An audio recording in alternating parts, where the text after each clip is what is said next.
For Down the Rabbit Hole, which is the special segment where I ask myself the question that I wanted to ask myself, but you failed to ask, so I get to ask it instead and then answer it and pretend like it's an original question that nobody ever thought of before because I asked it.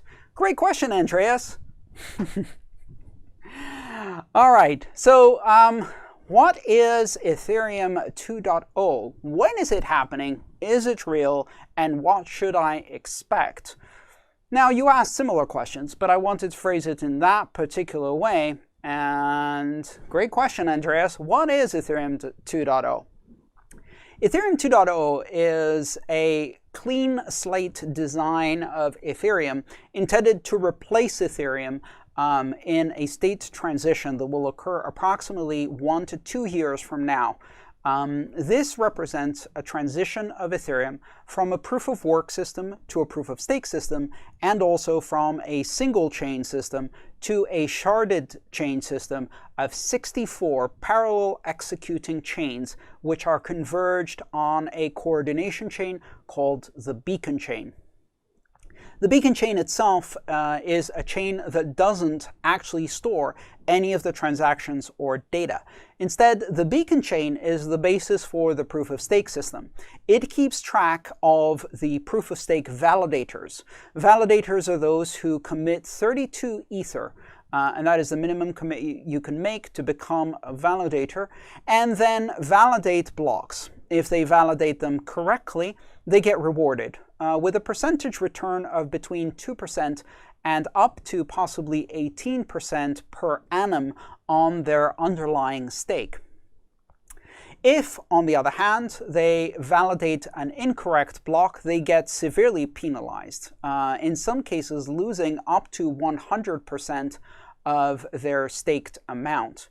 Although I believe in the first implementation it's not that harsh, but it's certainly a lot worse than the reward, heavily incentivizing people to validate correctly.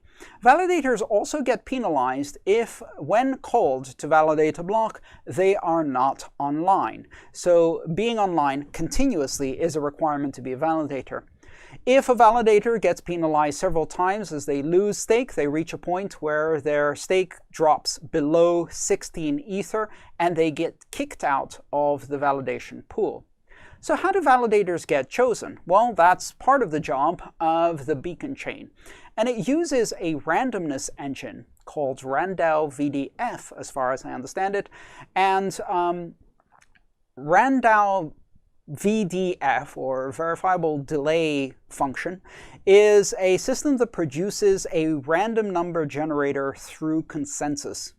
This random number generator is used to select validators from the pool of validators and give them the opportunity to validate a block. So validators stake into a contract, they put down their 32 Ether or more of stake, and then they wait until they are called to validate by the selection of a random number that identifies them as a chosen validator, and then they validate the block that they are handed.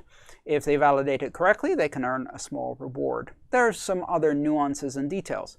That's what the beacon chain does. The beacon chain was launched on August 4th and is currently operating as a testnet.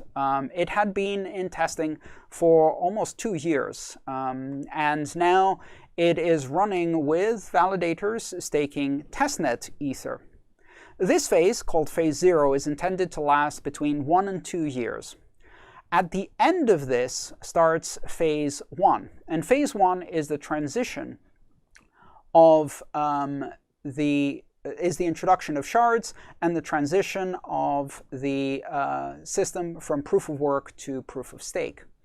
And then Phase 1.5 is the incorporation of the existing ETH1 chain into the ETH2 chain. And this is done as a state copy, meaning that whatever balances, smart contracts, addresses, and things you owned on the ETH1 chain thereafter become available on the ETH2 chain, and the users don't have to change anything. the entire ETH1 chain runs as one of the 64 shards, and this allows for scaling of a factor of up to 64x. All of the shards then get coordinated into the beacon chain at specified intervals. I believe those are called epochs.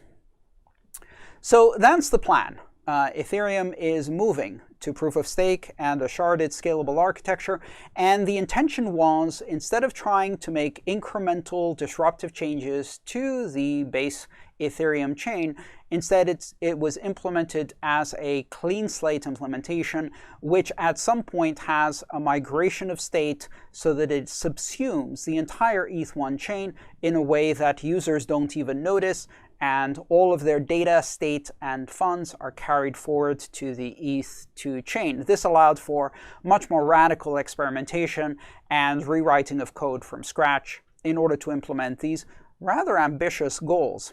So it's running right now. Don't know how long it's going to run. That depends on how well it runs. In the first couple of days, there was a bit of a shortage of validators, but I believe that's been fixed now. I'm watching it with great interest. I'm not currently running a validation node. Unfortunately, I don't have the time to keep it up and running and monitor it carefully because, as I mentioned before, if it goes down, you lose money. Even for testnet Ether, I'm not willing to do that because I really don't have the time.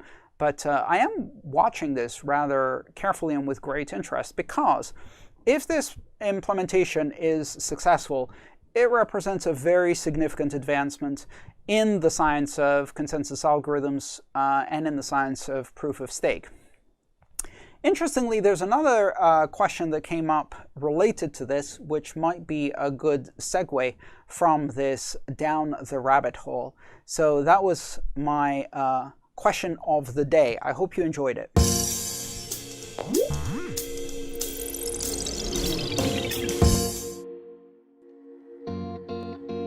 If you enjoyed this video, please subscribe, like, and share. All my work is shared for free, so if you want to support it, join me on Patreon.